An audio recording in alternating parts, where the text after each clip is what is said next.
Hey, what's up guys? So I'm back from being down in London, and I was down in London for a couple of reasons. If you're wondering why there wasn't quite as many videos in the last week or so, you're wondering where I've been. I was at 2 events over the last week.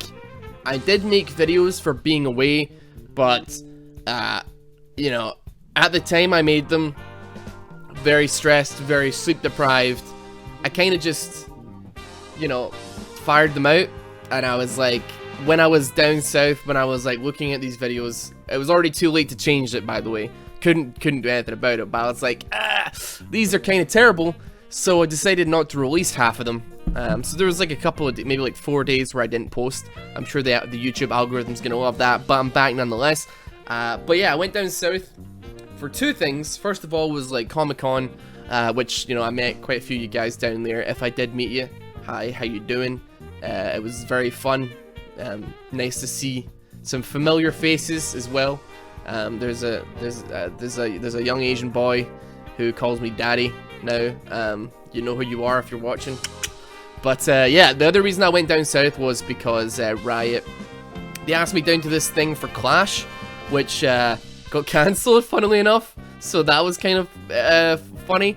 But it was basically this Clash event where they bring some people into this esports bar. And you get this experience of like, you know, what a LAN competition might be like. So there was like a couple of teams that were put together. I think there was like 4 teams put together. I was on Team Ocean, you know. They're all named after Drakes. And we came last, which was really good. We came like dead last. We didn't win a single game. Which was good. All the teams were pretty far flung apart in terms of rank and stuff, but yeah, we were all there to be coached, and I think the main thing that I realized was that I don't have what it takes to go to LAN events. I don't like offline events where you have to play against real people that are sitting in a room with you, because oh boy. There was one, I mean, I was pretty fine. I think maybe, if anything, I didn't take the game seriously enough, but there was one player who was like really pissing me off, and I was ready to Eddie Gordo him, like seriously. Like, actually, hold on, like, yeah, this is me. This image was pretty much me. I'm not gonna name names who it was, Kazakhs, but yeah, he was just like really going in on, you know, my team's jungler pretty hard. And I was just like, why are you doing that? My jungler was like a really nice guy, but he was obviously like, he's in the war, he's like in Bronze 1. This guy was Plat 2, pooing all over him, and was like hitting out with some real nasty shit in the chat. And I was just like, there's literally rioters here, dude. I was a little bit disenfranchised by that. I was also kind of surprised, like, I don't usually get tilted in online games, because like you don't see the people, or there's this disconnect from like the text on the screen and you. So I don't tend to get like completely tilted. You know, maybe if I'm doing badly I'll get tilted, but people say things to me all the time in game, I don't get tilted. But in this situation, I was like, I could see him. I was literally staring at him. I was like, dude, stop. I'm sitting next to the guy who's taking all this dope bullshit. I'm like, dude, what are you doing? Come on. But yeah, it was kind of weird. It was basically just 2 tables next to each other, a couple of projector screens, and yeah, I wasn't given a role. I think they asked me what I wanted to play before all started, and I just said, I'll fill. So I ended up in mid. I had no idea what the hell that I should be playing. I ended up just picking Annie and Lux because I was like, they're probably safe picks.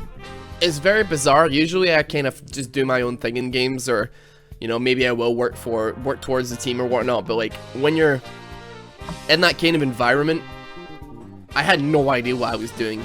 Like, there was like maybe like 30 people in the room, and most of them probably weren't watching the screen because I can imagine nobody really cared. They were just there to play their own games. But I was just like, I felt like I roamed too much, and also I did 0 damage. Like, I was doing no damage. In the second game, I had the most damage in the entire game, and I still feel like I did nothing. I was doing absolutely nothing. The first game that I played, I actually played against Kiandi's team. I think it was Team Mountain or something like that. I even, like, I knew that he would pick Skarner. And I even said to him, I was like, hey, I'm not gonna ban out Skarner just because I felt like it was supposed to be a bit of fun. I thought it was supposed to be for fun, and then halfway through the first game, I realized that people were actually trying really, really hard, and I felt terrible because I thought it was like just a kind of fun meet-up to play League. I didn't realize that quite a few of these people were actually here to get like seriously coached, and I was trying to win, but yeah, we got dumpstered pretty hard nonetheless. So yeah, both games, just before I even like got coached or anything like that, before they talked to me, had no idea what I was doing. I don't know if you guys ever feel like this, but whenever you get like a new keyboard or a new mouse, it takes a little bit of getting used to. I accidentally used Tibbers a couple of times. I accidentally fat-fingered R. I also forgot that I had barrier, so I would flash onto people, stun them, or like use my spells and then use barrier after like I'd done all the damage and they weren't retaliating, which was great. I was also totally silent. Usually I'm somebody that when I'm playing with friends, I talk way too much, and I think it's weird when people focus. Like, I'm able to focus and talk at the same time a lot of the time. You know, maybe like farming in lane is a little bit iffy sometimes. I'll miss CS, but I can still maintain like a rhythm of speaking. I guess it's just because I'm used to like doing it for so long. Yeah, but like during these games, it was just like there was just a cacophony of noise. The other teams were shouting, and it was not only could I hear it in real life, but I could hear it through the echo of my team's microphones multiple times. People weren't using push to talk, and it was just like, it was kind of a mess. I just ended up not even speaking and just doing my own thing. Partway through like the first game, I flashed onto Caitlyn and Nami, thinking it was a free kill, and I did basically no damage to either of them, which was interesting. So yeah, that was the first game.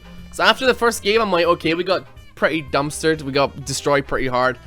So I sat in the back and watched over like bits and pieces of the VOD, and I had my suspicions during the first game. But if the second game was anything to go by, I think it's fairly evident that I am completely useless when it comes to being coached. The weird thing is, the experience I had of being like coached in League of Legends wasn't inherently a positive one. The thing was that we were being coached like as a team, not necessarily on our microplay.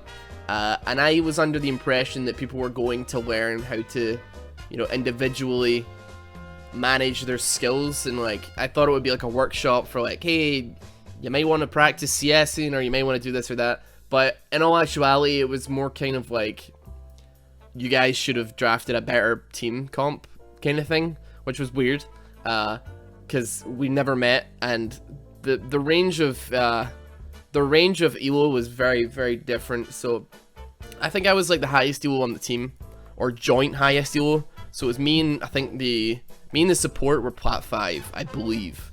And then our jungler was gold, bronze 1. Our ADC was, I think, maybe low gold or silver. We were fucking all over the place. We were all over the place. The enemy teams were very, very similar in terms of like where they were. So the first game I was against Go 1, second game I can't remember where they were. But yeah, it was kind of weird that I thought, or I guess it's my fault for thinking it, that they would focus on, you know, me personally, or like they'd say like, hey Ross, you know, your Annie was dog shit, here's what you should have done, you should have done this and that and this and that. But in all actuality, it was more like, you guys shouldn't have fought here, which is kind of obvious that we shouldn't have fought there because we got aced. So you can imagine that that is not news to us, that we shouldn't have done that. It doesn't really, it kind of goes without saying that we shouldn't have, like, there's many situations where we picked terrible fights. There's many situations in both games where we picked terrible fights and we were in terrible positions because we're all terrible at the game, that we didn't have a single diamond in that team. And the coaches were kind of like, yeah, you guys shouldn't have done that. And we're like, gee, I don't say. Like, I probably could have guessed from the horrible 5-man death we all participated in. But yeah, I was kind of like, I was excited because, you know, I talked about it for ages. I was like, I want to do this rank series because like there's, you know, I think everybody has like a bucket list when it comes to like games that they play. So for World of Warcraft, like I play that quite a lot. You know, I like collecting mounts. So like mount collecting in WoW is like an interesting thing for me. I like collecting transmogs and mounts. For me, you know, end game raiding isn't much of the appeal, so much as like gathering this collection of stuff that I can like show off or whatever. Same with League. I mean, like, you know, like one of my main bucket list things was the Hextech Annie, which I got. I want Hextech Kog'Maw. I'm kind of thinking that it's not going to happen, but one of my main bucket list things now is that I just want to get Diamond. Like, I played this game for so long, you know, I've had my fair share of, like, you know, ranked games, I suppose. And also, I got to, like, Diamond 4 MMR at one point, and I got to Plat 1 74 LP was my peak. So I'm pretty confident. Like, the difference between, like, in fact, I'm pretty sure Diamond 5 0 LP is probably below Plat 1 74 LP in terms of, like, skill. Diamond 5 is the worst place on Earth. I've played in it long enough to know that. But I just want to get Diamond. That's, like, the last thing on my list. And, I was like, this will be great, because I was planning on maybe doing some series where I just go for it. I really try, and I haven't decided what role I'm exactly going to go for it with yet, but I'm certainly open to options right now. I was considering mid actually, but after this kind of weekend, I'm not entirely sure. But yeah, I thought this would be a good experience, and it was kind of weird. It was kind of weird. Obviously, it's a lot different than, you know, an individual coach who's only focusing on you. But I think the main thing that, you know, is kind of interesting about it all is that it is just, even if you know, you pay for a coach or whatever to look at just your play, you're kind of always going to be at the mercy of your teams and the things that happen around your team. Like, you can look at my play individually all you want. So in the second game, I was playing Lux. I was probably playing really passively, right? But, you know, so you could probably comment on how, oh, you're not going out to farm, Ross, you're not doing this and that enough, you're not going here, you're not doing that, you're not taking towers, you're not pushing for objectives. But at the end of the day, my reasoning for that being was that, you know, we have this 1-7 jungler, you know, he's having a bad game, we're kind of behind. I mean, I'm not blaming the guy for being 1-7, like, he was getting counter jungled, all this stuff by the Kazakhs, but that was influencing my decisions, and I was playing more safe because of that. So it's kind of like, can you really hold these decisions against me, or, you know, all this kind of stuff, because there's external factors that are coming into play here. So fucking yeah, I don't know. I don't understand coaching. How do people do it? I don't know. My all it's done, all this coaching experience has done, has left me very confused. And I thought I'd share it with you guys. So if you're ever considering getting a coach, make sure it's a good one, I suppose, because Jesus Christ. I mean, it was fun. Apart from the second game, that just made me angry. But the overall experience of the event was fun, which is the main thing. But I don't quite... I might be uncoachable. I'm not really sure. I might be uncoachable. Well, good luck to me getting Diamond then. Anyway, I'm gonna be back on it. I'm writing new Why I Hate stuff as we speak, and I've got a new project that's I'm working on very soon. It's not gonna clutter up the main channel though. I'm very much considering making a second channel for it all. But yeah, I'll keep you updated with that nonetheless. Back to normality, all that kind of stuff. Hope you guys enjoyed like yesterday's video as well, by the way. Don't know why I made that edit. I'll see you guys later. Have a good one. Bye.